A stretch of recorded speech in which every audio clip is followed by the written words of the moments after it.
Doctor, ഈ തദ്ദേശ തെരഞ്ഞെടുപ്പിന് കരുത്ത് കൂട്ടാൻ വേണ്ടി BJP പുതിയ പദ്ധതികളുമായിട്ടൊക്കെ രംഗത്തിറങ്ങിയിരിക്കുകയാണ്.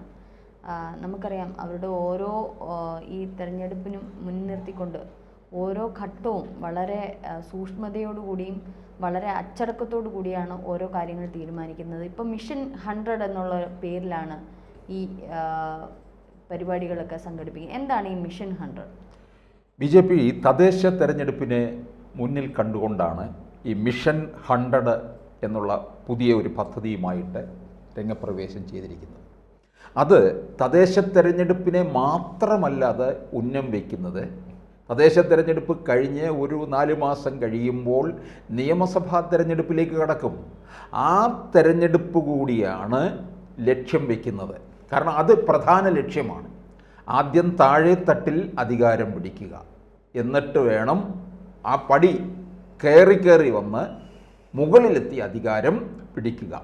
അതിൻ്റെ ആ ഒരു തന്ത്രമാണ് ഇതിനകത്ത് കൊണ്ടുവന്നിരിക്കുന്നത്.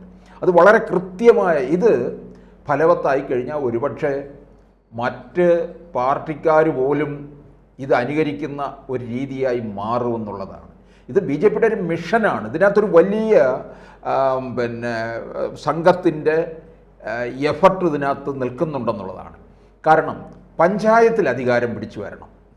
ഇപ്പോൾ തന്നെ കഴിഞ്ഞ തദ്ദേശ തെരഞ്ഞെടുപ്പിൽ 19 പഞ്ചായത്തുകളിലും 2 നഗരസഭകളിലുമാണ് പാർട്ടിക്ക് ഭരണം കിട്ടിയിട്ടുള്ളത്. 2 നഗരസഭ എന്ന് പറയുന്നത് ഒന്ന് പാലക്കാടും മറ്റൊന്ന് പന്തളവുമാണ്. 20ഓളം പഞ്ചായത്തുകളിലും തിരുവനന്തപുരം കോർപ്പറേഷനിലും മുഖ്യ പ്രതിപക്ഷമായി. തിരുവനന്തപുരത്ത് പ്രധാന പ്രതിപക്ഷമാണ് BJP. ഭരണത്തോട് അടുത്ത് നിൽക്കുകയാണ്. കോൺഗ്രസൊക്കെ അങ്ങ് പോയി, വളരെ പിന്നിലേക്ക് പോയി എന്നുള്ളതാണ്. അപ്പോൾ തിരുവനന്തപുരം നഗരസഭ പിടിച്ചടക്കാം എന്നുള്ള ഉറപ്പുണ്ട്. ശരിയാണ്. കാരണം കഴിഞ്ഞ ലോക്സഭാ തിരഞ്ഞെടുപ്പിൽ ഈ കോർപ്പറേഷൻ വാർഡുകളിലൊക്കെ BJPക്ക് മുൻതൂക്കം ഉണ്ടായിരുന്നു. അപ്പോൾ ഇതൊരു അനുകൂല സാഹചര്യമാണെന്ന് മനസ്സിലാക്കുന്നു. കഴിഞ്ഞ വർഷം നടന്ന ലോക്സഭാ തിരഞ്ഞെടുപ്പിൽ പാർട്ടിക്ക് 1-2 സ്ഥാനങ്ങളിലെത്തിയ 100 ഗ്രാമപഞ്ചായത്തുകളിൽ ഭരണത്തിലെത്താനാണ് നീക്കം. 100 ഗ്രാമപഞ്ചായത്തുകളിൽ 1-മത്തെയോ 2-മത്തെയോ സ്ഥാനത്ത് നിൽക്കുകയാണ്. 2-ാം സ്ഥാനം എന്ന് പറഞ്ഞാൽ വലിയ അന്തരമില്ല, വളരെ അടുത്ത് നിൽക്കുക 1-ാം സ്ഥാനവുമായിട്ട്.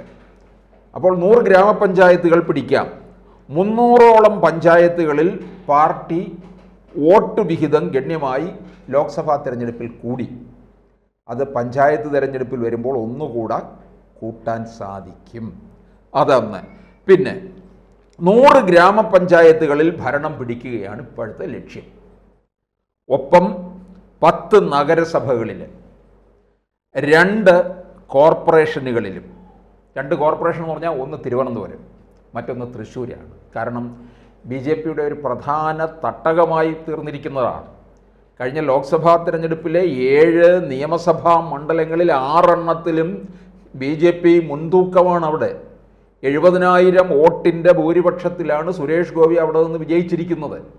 അപ്പോൾ അങ്ങനെ ഒരു BJPക്കൊരു അടിത്തറ ഉണ്ടാക്കിയിട്ടിരിക്കുകയാണ്.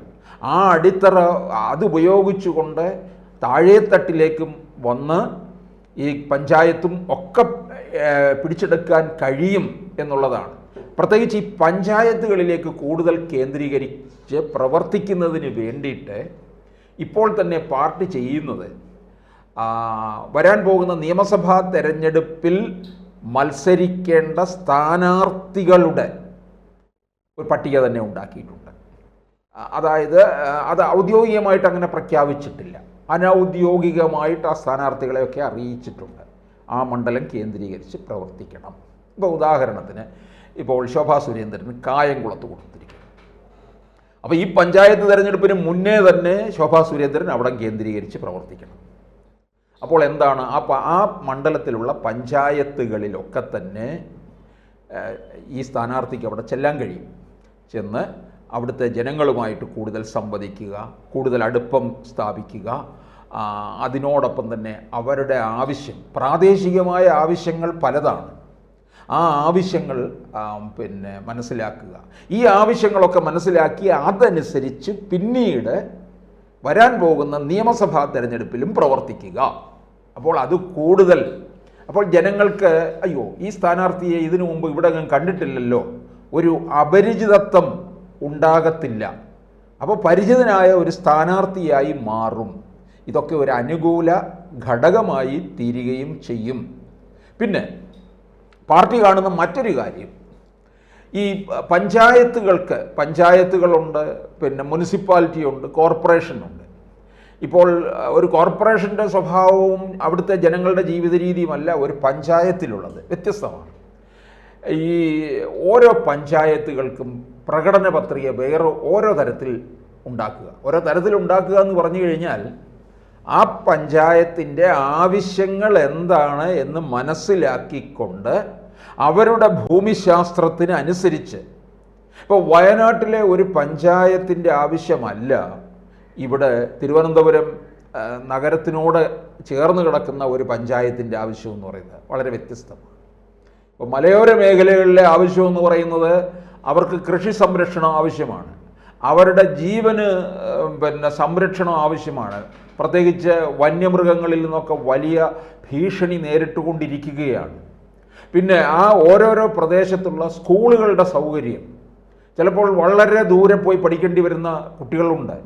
അപ്പോൾ അത്തരത്തിലുള്ള സൗകര്യങ്ങളിലേക്കൊക്കെ ശ്രദ്ധ കേന്ദ്രീകരിക്കുക.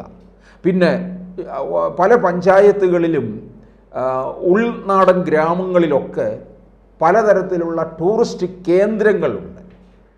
അവയൊക്കെ ഒന്ന് പ്രൊമോട്ട് ചെയ്യുക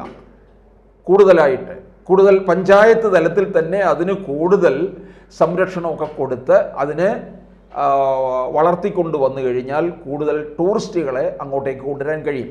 അതുപോലെ തന്നെ ഇപ്പോൾ ഉദാഹരണത്തിന് പത്തനംതിട്ട ജില്ലയിലെ പഞ്ചായത്തുകളിൽ, അല്ലെങ്കിൽ പത്തനംതിട്ട ജില്ലയായാലും കോട്ടയം ജില്ലയായാലും ആ ജില്ലയിലെ പഞ്ചായത്തുകളിൽ ഈ ശബരിമല തീർത്ഥാടന യാത്രക്കാർക്കുള്ള പാതയുണ്ട്. അത് കടന്നു പോകുന്ന പഞ്ചായത്തുകളിൽ ഈ തീർത്ഥാടകർക്ക് ചില ഇടത്താവളങ്ങളൊക്കെ നിർമ്മിച്ചു കൊടുക്കുക. അപ്പോൾ അത് കൂടുതൽ ജനോപകാരപ്രദമായിട്ടുള്ള കാര്യമായിരിക്കും. തീർത്ഥാടകർക്ക് അവിടെ സൗകര്യം ഒരുക്കുന്നു, ഒപ്പം അവിടെ ഒരു കച്ചവട സാധ്യതയും ഉയരുന്നുണ്ട്. പലരുടെയും ഉപജീവനം കൂടി അവിടെ തെളിയുകയാണ് ചെയ്യുന്നത്. അപ്പോൾ ഇത്തരത്തിലുള്ള കാര്യങ്ങളിലേക്ക് അങ്ങ് മാറണം. ഇത് BJP വലിയ തന്ത്രപൂർവ്വം നടത്തിയിരിക്കുന്ന ഒരു നീക്കമാണിത്. അത് പിന്നെ ഈ പല പഞ്ചായത്തുകളിലും പ്രധാനമന്ത്രിയുടെ പദ്ധതികൾ വേണ്ട തരത്തിൽ ജനങ്ങൾക്ക് അറിവില്ല. അത് പരിചയപ്പെടുത്തി കൊടുക്കുക.